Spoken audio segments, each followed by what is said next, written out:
तो सबसे पहले आपको आ जाना ऑफ गूगल पे और सर्च करना है NSDL पैन कार्ड। जहाँ पे आएंगे तो जो सबसे पहला लिंक है उस पर तुम्हें क्लिक करना है।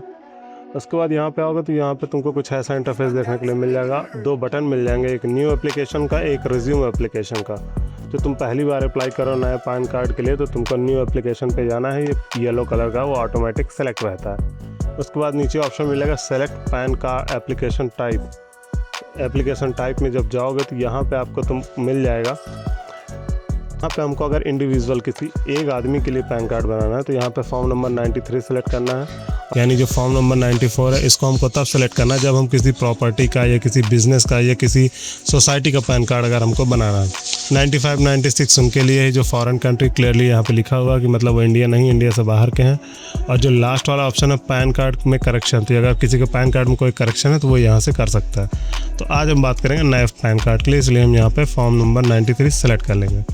उसके बाद जो फर्स्ट नेम है कैंडिडेट का वो हमको यहाँ पे फिल करना है। तो हम कैंडिडेट का जो फर्स्ट नेम वो हम यहाँ पे फिल कर देते हैं। उसके बाद मिडिल नेम अगर कोई है तो मिडिल नेम में फिल करना है, और अगर मिडिल नेम नहीं है तो आपको कुछ नहीं फिल करना, सीधे लास्ट नेम पे आ जाना है। तो जो आपका लास्ट नेम है वो आपको यहाँ फिल कर देना है। उसके बाद जो है डेट ऑफ बर्थ, जो भी डेट ऑफ बर्थ है कैंडिडेट की वो आपको यहाँ पे फिल कर देना है। मान लीजिए आपकी 2001 डेट ऑफ बर्थ, यहाँ पे हमने फिल कर दी। उसके बाद आपको अपनी ईमेल फिल करनी है, जो भी आपका ईमेल है उसको आपको यहाँ पे फिल करके @gmail.com फिल करने के बाद अब आपको यहाँ पे अपना मोबाइल नंबर फिल करना है। मोबाइल नंबर जो भी आपका मोबाइल नंबर उसको आपको यहाँ फिल करना है। और उसके बाद यही जो आपका मोबाइल नंबर है ये आपके पैन कार्ड में रहेगा, तो इस बात का आपको विशेष ध्यान देना है। आपको वही नंबर डालना है जो आपके पास हो, ताकि फ्यूचर रेफरेंस में आपको दिक्कत ना हो। क्लिक करने के बाद अब आपको नीचे आना है और यहाँ पे आई एम नॉट रोबोट पे क्लिक करना है। उसके बाद सबमिट पे क्लिक कर देना है। क्लिक करने के बाद से आपके सामने एक टोकन नंबर जनरेट होकर आ जाएगा। ये टोकन नंबर आप रेफरेंस के लिए अपने पास रख सकते हैं। ये आपके मेल पे भी पहुंच गया होगा, तो अगर आप चाहें तो यहाँ से लिख के रख सकते हैं, अदरवाइज़ आपके मेल पे भी पड़ा होगा। उसके बाद आपको कंटिन्यू पे क्लिक करना है। कंटिन्यू पे क्लिक करने के बाद अब यहाँ पे आप देखोगे तो यहाँ पे आपको 3 ऑप्शन मिलेंगे। एक Aadhaar based online PAN application with supporting documents and fill PAN application online courier speed post. तो देखो तुमको करना कौन सा। इसमें तुमको अगर अपनी मर्ज़ी की फ़ोटो लगानी है, अपनी मर्ज़ी का साइन लगाना है कि मतलब हम कोई अच्छी फ़ोटो अपने लगा दें, तो आपको सेकंड वाला ऑप्शन सेलेक्ट करना। फर्स्ट वाला ऑप्शन है ये उसके लिए है जो आधार बेस्ड, मतलब जो आपके आधार में फ़ोटो लगी है वही फ़ोटो आपके पैन कार्ड में आएगी, उसके लिए। इसमें ये यहाँ पे पहला ऑप्शन सेलेक्ट करने पर एक फ़ायदा है कि आपको पैन कार्ड 1 से 2 दिन के अंदर जनरेट हो जाता है। सेकंड वाले ऑप्शन में आप अपनी मर्ज़ी से पैन कार्ड लगा सकते हो, अपनी मर्ज़ी से फ़ोटो अपलोड कर सकते हो क्लियर साफ, और साथ ही साथ अपना सिग्नेचर भी क्लियरली साइन करके आप यहाँ पे अपलोड कर सकते हो। थर्ड वाला ऑप्शन है ये उनके लिए है जिनके पास आधार में मोबाइल नंबर रजिस्टर्ड नहीं है, यानी वेरिफिकेशन करने का कोई ऑप्शन नहीं है। तो आप यहाँ पे इस फॉर्म को सिलेक्ट करेंगे, उसके बाद फॉर्म फिल करेंगे, उसका प्रिंट निकालेंगे और इसको स्पीड पोस्ट या कोरियर में या डायरेक्ट ऑफिस जाके आपको वहाँ जमा करना पड़ेगा। यहाँ लिखा हुआ कि along with supporting documents to our Pune office address, आपको उनके पुणे ऑफिस एड्रेस पे भेजना पड़ेगा। तो ये बात आप समझ गए। तो हम यहाँ पे सेकंड वाला सेलेक्ट किए ले रहे हैं। उसके बाद यहाँ पे लिखा physical copy to your home and soft copy to your mail ID. Physical copy मतलब जो आपको प्लास्टिक का कार्ड आता है PVC, आपको वो चाहिए या नहीं चाहिए उसके लिए है, या फिर आपको सिर्फ सॉफ्ट कॉपी चाहिए अपनी ईमेल पे। 3 को आपको सेलेक्ट करना है। यहाँ पे हमने दोनों सेलेक्ट किया हो कि हमको ईमेल पे भी चाहिए और PVC कार्ड भी चाहिए। उसके बाद नीचे आपको अपना आधार नंबर डालना है, लास्ट के 4 डिजिट आपको वो डाल देने हैं। जो भी आपका नाम है आपको वो फिल कर देना है।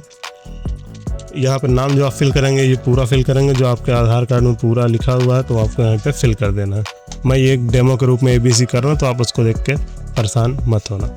उसके बाद आपको अपना जेंडर सेलेक्ट करना, आप मेल है फीमेल है। बाकी डिटेल तो आपने जो पहले भर रखी है, नाम, पिताजी का नाम, सरनेम, ये सारी चीज़ें आपको यहाँ पे, मतलब अपना पिताजी का नहीं, सॉरी, बाकी सारी डिटेल आपको यहाँ पे अपना नाम, सरनेम और सारी डिटेल आपको यहाँ फिल कर देनी है। डेट ऑफ बर्थ भी आपकी पहले से फिल होगी क्योंकि आपने रजिस्ट्रेशन करते समय यही भरा।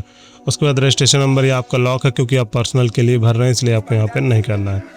उसके बाद जो आपके पिताजी का नाम है वो आपको यहाँ फिल कर देना है। अगर पिताजी का नाम आपके तीनों में है, मतलब फर्स्ट नेम, मिडिल नेम और लास्ट नेम है, तो आपको वो तीनों फिल करने हैं। सिर्फ फर्स्ट नेम है तो फर्स्ट नेम फिल करना, और सिर्फ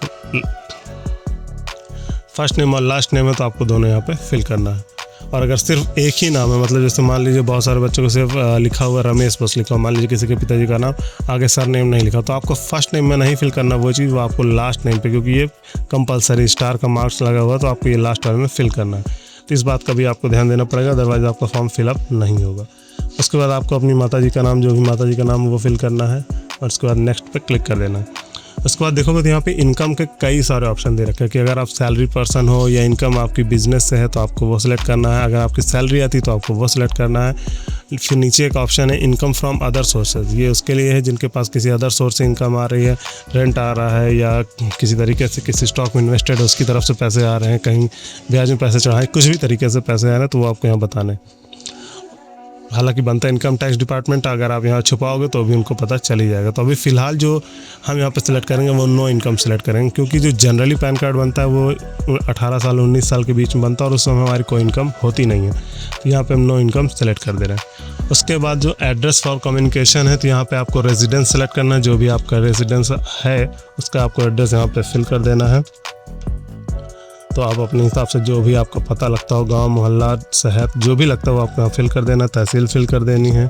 उसके बाद आपको अपना ज़िला फिल कर देना है, जो भी आपका ज़िला लगता है।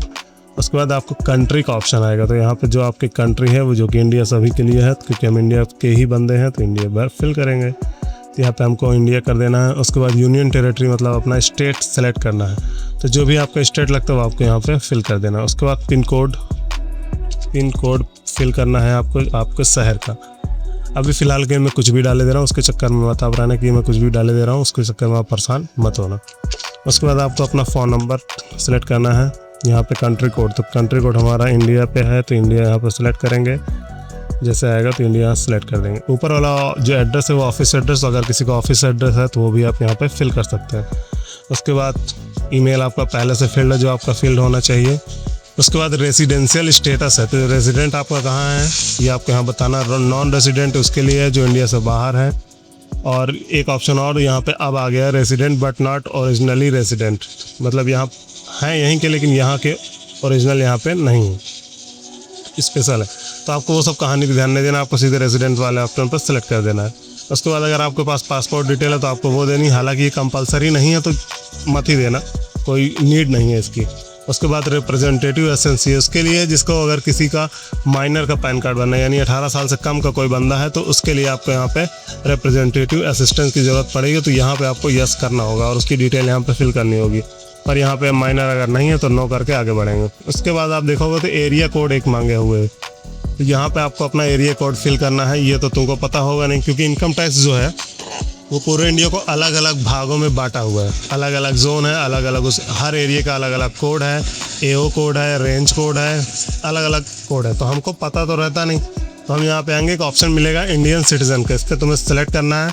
उसके बाद जो आपका स्टेट है उसको आपको यहाँ पर सेलेक्ट कर देना है, मतलब जो आपका राज्य लगता है वो आपको यहाँ पर सेलेक्ट कर देना है। उसके बाद सिटी सेलेक्ट कर देनी है और एरिया नाम डाल देना है। एरिया नाम जैसे आप डालेंगे तो आपके सामने कोड जनरेट होगा सामने स्क्रीन पे, सर्च पे क्लिक करेंगे, ये यहाँ पे एक सामने लिख के आ रहा है, इसको हमको यहाँ पे सेलेक्ट कर देना है। और नेक्स्ट पे जैसे इसको सेलेक्ट करेंगे तो ये ऊपर ऑटोमेटिक यहाँ पे फिल हो गया, एरिया कोड फिल हो गया, एओ कोड फिल हो गया, रेंज कोड फिल हो गया, ये सारी डिटेल फिल हो जाएंगी। उसके बाद नेक्स्ट पे क्लिक कर देना है। अब आता है मेन गेम। अभी तक तो ये सारे जो चीज़ें थी ये तो बिल्कुल पुराने जैसे पैन कार्ड भरते थे अभी तक, ये पहले की वीडियो आप देखना चाहोगे स्क्रीन पे मेरे आपको वीडियो आ रही होगी, ये चैनल में अपलोडेड है, वहाँ पे जाके भी आप देख सकते हो। आई बटन पे भी देखने के लिए मिल जाएगा, आपको सारे ऑप्शन सेम टू सेम मिलेंगे। पर अब यहाँ से कुछ चीज़ें चेंज हुई हैं, इस बात का आपको विशेष ख्याल रखना। पहले आपको प्रूफ ऑफ आइडेंटिटी में सेलेक्ट करना है, तो यहाँ पे आपको कई सारे डॉक्यूमेंट मिल जाएंगे, पर यहाँ पे मेनली जो कॉमन डॉक्यूमेंट होता है वो आधार होता है, तो हम यहाँ पे आधार सेलेक्ट करेंगे। उसके बाद प्रूफ ऑफ एड्रेस में आपको कई सारे ऑप्शन देखने के लिए मिल जाएंगे, पर यहाँ पे भी हमको अपना आधार सेलेक्ट करना है क्योंकि ये ईजी है। उसके बाद जो पहले पैन कार्ड फिल करते थे तो proof of date of birth के लिए भी हम आधार कार्ड ही सिलेक्ट करते थे, पर अब यहाँ से आधार कार्ड का ऑप्शन गायब हो गया। पहले रहता था पर अभी फ़िलहाल के लिए गायब कर दिया क्योंकि गवर्नमेंट ने रूल सारे बदल दिया।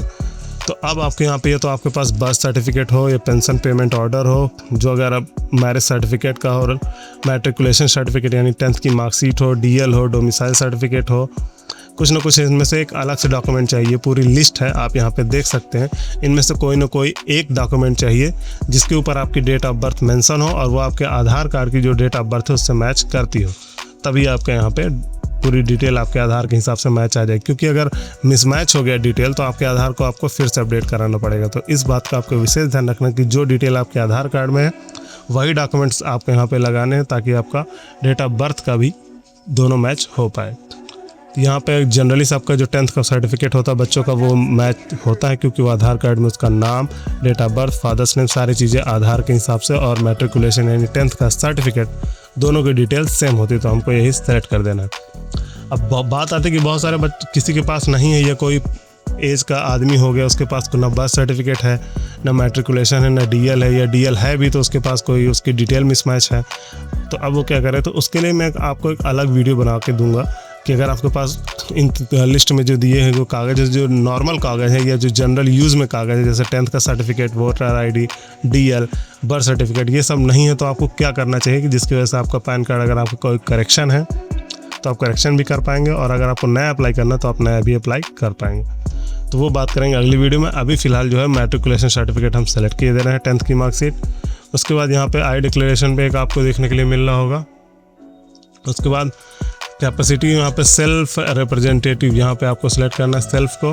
उसके बाद प्लेस की बात करें तो जो आपका प्लेस है वो आपको यहाँ पे डाल देना है, किस प्लेस से आप अप्लाई कर रहे हो। डेजिग्नेशन में आपको सेल्फ सेलेक्ट कर देना है, क्योंकि आपने खुद के लिए बना रहे हैं। उसके बाद आपको अपनी फ़ोटो अपलोड करनी है। तो जो फ़ोटो अपलोड करनी है वो 50 KB के अंदर अपलोड करनी है। इस बात का आपको विशेष ध्यान रखना है। 50 KB के अंदर आपके पास पासपोर्ट साइज़ की फ़ोटो होनी चाहिए, उसको आपको यहाँ पे अपलोड करना है। उसके बाद यहाँ पे आपको सिग्नेचर भी अपलोड करना है, वो भी 50 KB के अंदर का होना चाहिए। आपको ये पहले से बना लेना है और ये सारी चीज़ें करके रख लेनी है। उसके बाद जो नीचे एक ऑप्शन मिलेगा ऐड डॉक्यूमेंट, तो यहाँ पे आपको अपना आधार अपलोड करना है PDF फॉर्मेट में, और जो सपोर्टिंग डॉक्यूमेंट, जैसे आपने यहाँ पे 10th का सर्टिफिकेट चूज़ किया तो आपको 10th का सर्टिफिकेट भी PDF फॉर्मेट में पहले से बना लेना है 300 KB के अंदर, और उसको ऐड डॉक्यूमेंट क्लिक करके यहाँ पे अपलोड कर देना है। उसके बाद सीधे सबमिट पे क्लिक कर देना है। ये सारी चीज़ें जैसे आप सेलेक्ट कर देंगे तो सबमिट पे क्लिक करने के बाद से अब आपको सामने एक चीज़ प्रीव्यू करके दिखाई जाएगी। आपने जो फॉर्म फिल किया उसका एक प्रीव्यू करके आपको सारी चीज़ें दिखाई जाएंगी कि आपने जो नाम फिल किया उसकी स्पेलिंग, आपने जो डेट ऑफ बर्थ फिल किया है वो सारी चीज़ें आपको प्रीव्यू करके दिखाई जाएंगी। अगर कोई करेक्शन है तो आप एडिट कर सकते हो, और अगर सारी चीज़ सही है तो आपको सबमिट पर क्लिक कर देना है। सबमिट पर क्लिक करने के बाद अब आपसे पेमेंट के लिए बोला जाएगा, तो यहाँ पर आपको पेमेंट करनी है। पेमेंट करने के बाद जो भी इसकी फ़ीस होगी वो आपको यहाँ पे पेमेंट कर देनी है। पेमेंट करने के बाद से अब आपको अपने आधार से OTP से इसको वेरीफाई करना है। तो यहाँ पर पेमेंट करने के बाद आपके सामने कुछ ऐसा एक पेज देखने के लिए मिलेगा। उस पेज पे तुम्हें क्लिक करना है। नीचे का ऑप्शन मिलेगा ऑथेंटिकेट का, तो यहाँ पे जैसे क्लिक करेंगे तो जो आपके आधार में रजिस्टर्ड मोबाइल नंबर होगा उस पर एक OTP जाएगी। उस OTP को तुमको यहाँ पर सबमिट करना है, और एक बार और ऑप्शन मिलेगा OTP वेरिफिकेशन के लिए। तो यहाँ पे आपको अपना आधार नंबर फिर से डालना और OTP से वेरीफाई करके सबमिट पर क्लिक कर देना। सारी चीज़ें कंप्लीट होने के बाद आपकी सारी चीज़ें ये फॉर्म सबमिट हो जाएगा। लास्ट का मैंने थोड़ा फास्ट इसलिए बता दिया क्योंकि ये सारा पैटर्न पुराना, तो अगर ये पुरानी वाली वीडियो तुम देखोगे तो तुमको समझ में आ जाएगा, क्योंकि पेमेंट करनी और सीधे OTP से वेरीफाई कर देना। और अगर फिर भी समझ में नहीं आता तो कमेंट करके पूछ लेना, बता दूँगा। तो ये तो था नया फॉर्म फिलअप करने का पूरा तरीका कि पैन कार्ड अगर हमको 2026 में अप्लाई करना तो हमको क्या क्या करना पड़ेगा। अब बात आती है कि मान लीजिए हमने पैन कार्ड अप्लाई कर दिया, पर अगर कोई करेक्शन निकलता है तो उसके लिए हम आपको दूसरी अलग वीडियो बना के देंगे। तो कमेंट कर लेना, जिसका जैसे भी रिक्वायरमेंट हो वो सारी चीज़ें आप यहाँ पे बता देना हमको, हम उसी हिसाब से पूरी वीडियो आपको जनरेट करके दे देंगे। तो आई होप तुमको चीज़ें समझ में आ गई होंगी। फिर भी अगर कोई डाउट हो तो आप पिछले वाला वीडियो देख लेना, और उसके बाद भी अगर कोई डाउट हो तो कमेंट सेक्शन में कमेंट करके पूछ सकते हो। तब तक के लिए धन्यवाद। जय हिंद।